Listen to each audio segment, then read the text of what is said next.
ব্রহ্মাস্ত্র নোটপত্রমূলক ক্লাসে তোমাদের প্রত্যেককে স্বাগত জানাই। আমাদের আজকের আলোচ্য বিষয় MDC3 এডুকেশন অর্থাৎ পঞ্চম সেমিস্টার 2025-26 শিক্ষাবর্ষ। এমডিসি সম্পর্কে প্রথমেই বেশ কিছু তথ্য তোমাদের মাথায় রাখতে হবে। এই এমডিসি সাবজেক্ট প্রথম কথা আমাদের পরীক্ষাটা হয় এমসিকিউ টাইপের প্রশ্ন আসে, অর্থাৎ 4টা অপশন, সেই সঙ্গে 4টা অপশনের থেকে সঠিক অপশনটাকে আমাদের কারেক্ট করতে হয়। আর এই এক্সামটা আমাদের ওএমআর শিটে দিতে হয়। জাস্ট বিষয়টাকে প্রথমে বুঝে রাখো। দ্বিতীয় কথা, এই সাবজেক্টে তোমরা চাইলে রিভিউ করাতে পারবে না, অর্থাৎ পিপিএ যে আমরা মেজর কিংবা মাইনরে করতে পারি, এই সাবজেক্টে কিন্তু রিভিউ করা যায় না। আর তৃতীয় কথা, একটা অনেক বড় সিলেবাস থেকে আমাদের পরীক্ষায় প্রশ্ন আসে মাত্র 35টি, আর এই 35টি প্রশ্নের জন্য প্রায় 350 প্লাস প্রশ্ন এবং উত্তর আমাদের পড়ে নিতে হয়। এবার যারা ভাবছো যে এতগুলো প্রশ্ন পড়তে হবে, আমি বলবো এতগুলোই প্রশ্ন পড়তে হবে, পারলে এর থেকে বেশিও পড়তে পারো, কিন্তু এর থেকে কম পড়লেই পরীক্ষা হলে তোমাদের অসুবিধার সম্মুখীন হতে হবে। আর এই এমসিকিউগুলোকে মাথায় রাখার জন্য তোমাদের কনসেপচুয়াল পড়া উচিত, অর্থাৎ কনসেপ্ট ধরে ধরে। কারণ আমরা মনে করি যে যদি পরীক্ষার আগে তোমরা কনসেপ্টটাকে বুঝে রাখো, তাহলে সেই কনসেপ্ট থেকে পরীক্ষায় যাই প্রশ্ন আসুক না কেন সেটা তোমরা ইজিলি করতে পারবে। আর এই এতগুলো সমস্যার জন্যই আমরা নিয়ে এসেছি তোমাদের জন্য এই ব্রহ্মাস্ত্র নোটপত্রটি।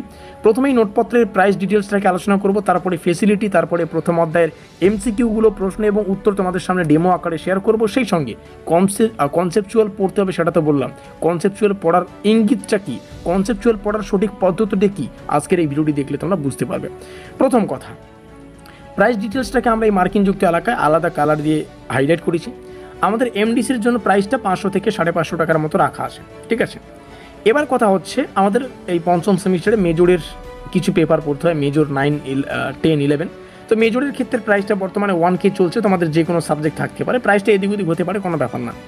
তো মেন কথা হচ্ছে, প্রাইসটা তোমাদের সামনে শেয়ার করলাম। প্রাইস বাড়ার আগে নোটপত্রগুলো সংগ্রহ করো, এবং সেমিস্টারের শুরুতে সংগ্রহ করলে কী হবে, প্রস্তুতির অনেকটা সময় পেয়ে যাবে, সেটা একটু বুঝে রাখো। আমরা ডাইরেক্টলি সিলেবাসে প্রবেশ করবো এবং বুঝে নেবো একটা সিলেবাস থেকে, মানে এই সিলেবাস থেকে তোমাদের কতগুলো প্রশ্ন পড়া উচিত, সেই সঙ্গে আমাদের পেইড নোটসে কতগুলো প্রশ্ন এবং উত্তর তোমরা পেয়ে যাবে, সেটা একটু বুঝে নাও।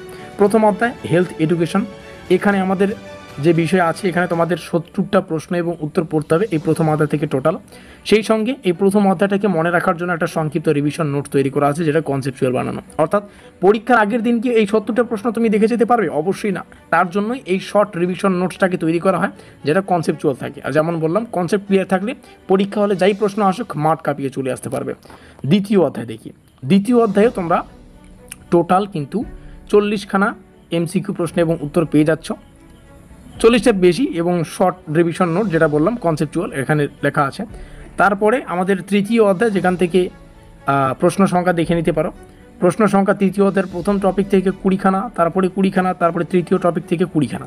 এইভাবে চতুর্থ অধ্যায় প্রবেশ করি। চতুর্থ অধ্যায় থেকেও যে প্রশ্নগুলো আছে তোমরা এখান থেকে কাউন্ট করে মাথায় রাখতে পারবে যে কতগুলো প্রশ্ন তোমাদের পড়া উচিত। কিছু প্রশ্ন উত্তর সহকারে তোমাদের সামনে শেয়ার করছি, যেটা ডেমো নোট। তোমরা অনেকেই আমাদের পেইড নোটসের ডেমো দেখতে চাইছো। আর যেমনটা বললাম, আমাদের পরীক্ষায় ওএমআর শিটে উত্তরগুলো করতে হয়। তো ওএমআর শিটে করতে গেলে কিন্তু একটা প্রশ্নের উত্তর করার একটাই সুযোগ থাকে। আমি যদি বি অপশনটাকে ঠিক করি এবং বি অপশনটাকে আমার পরে যদি মনে হচ্ছে যে এই উত্তরটা সঠিক অপশন সি, আমি কিন্তু চাইলেও এই উত্তরটাকে ঠিক করতে পারবো না। এটাই হচ্ছে ওএমআর শিটের সব থেকে খারাপ বিষয়। তো ওএমআর শিটে উত্তর করার জন্য প্রয়োজন, বা এক্সপার্ট হওয়ার জন্য প্রয়োজন, আমরা যাতে 4টা অপশন দিয়েই পরীক্ষার আগে প্রশ্নাবলীকে প্র্যাকটিস করি। আর তার জন্যই আমাদের পেইড নোটসে 4টা অপশন দিয়েই প্রশ্নাবলীকে রাখা আসে।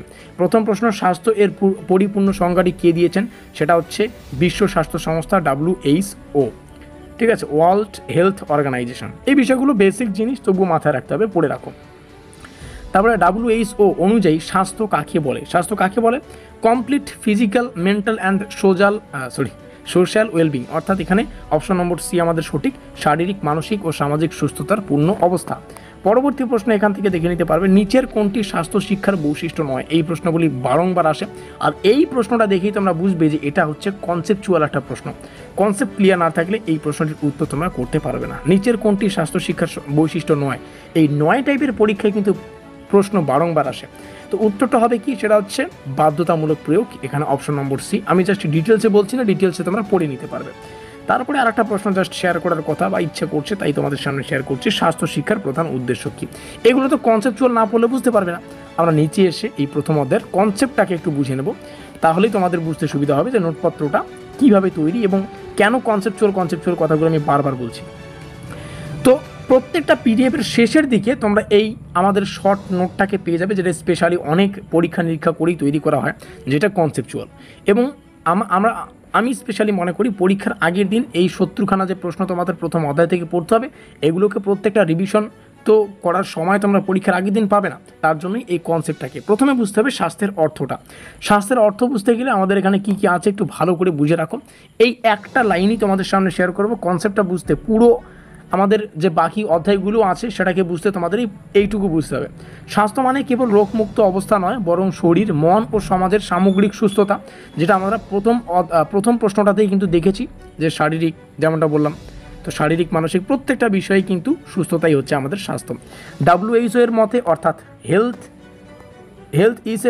WHO ওয়ার্ল্ড হেলথ অর্গানাইজেশনের মতে, health is a stage of complete physical, mental and social wellbeing and not merely the absence of disease.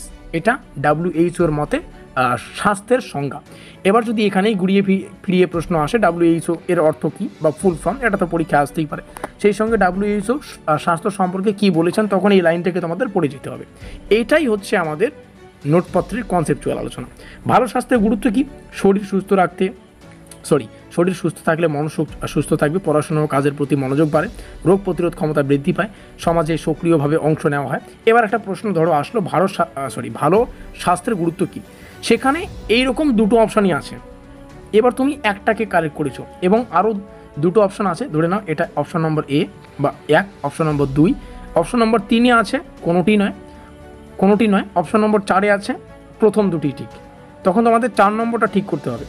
কেউ আবার 1 নম্বর করে দিলে কিন্তু হবে না। তো এই জন্যই কনসেপচুয়াল পড়ার কথা বারংবার বলি, কারণ এই এমডিসিতে অনেক ঝামেলা হয়। আমরা রিভিউ করতে পারি না, আমরা 1 নম্বরের জন্য ফেল করলেও চাইলে রিভিউ করতে পারি না। একটা হিউজ কনসেপ্ট, আর এটাকে পড়া সেমিস্টারের শুরু থেকেই খুব ভালো হবে যদি পড়ে রাখো।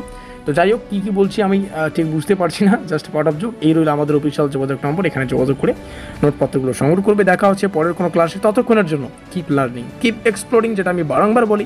Thanks for watching.